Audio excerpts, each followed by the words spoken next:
খারাপ হবে ভালো খেলবা তাই না?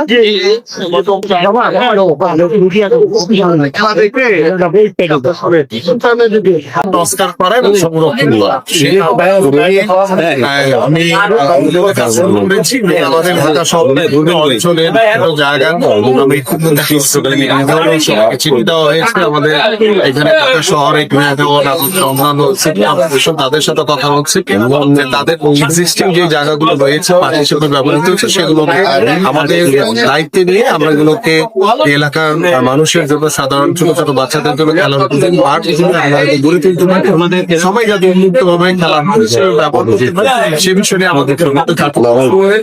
তারই একটি অংশ হিসেবে আসলে আমার নিজ এলাকা 3 নম্বর ওয়ার্ডে মুকুল ফোর্স মাঠে এই মাঠটিতে ইনশাল্লাহ আমরা সংস্কার করে যাতে সুন্দর পরিবেশ আমরা তৈরি করে দিতে পারি যাতে আমাদের ভবিষ্যৎ প্রজন্ম এবং পাশাপাশি আমাদের বয়োজ্যেষ্ঠ যারা আছে তারা যাতে সন্ধ্যার পরে খেলাধুলা করে যাতে নিজেদেরকে সুস্থ রাখে।